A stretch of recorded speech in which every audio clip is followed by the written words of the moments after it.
how to redeem YouTube Premium code.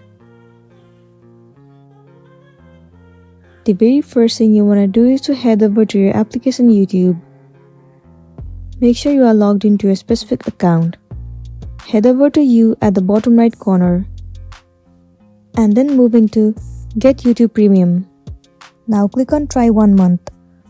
Over here you can select any of the category. Either choose individual or family. Let me choose individual for now, so click on Confirm. Wait for a while for it to process. Well, you will have to enter the password of your Apple ID. Once you have entered, click on Sign In. Well, now the option of Redeem with the code will be visible to you. All you want to do is click on it. And then you will have to enter the code that is given to you. Once you have entered the code, click on Apply. And then your code will be redeemed successfully. And you'll be good to go. So that's it, and this is simply how you can redeem code on YouTube. I really hope this video is going to be helpful for you. If it does, please make sure to like and subscribe to our channel. And thank you for watching till the end.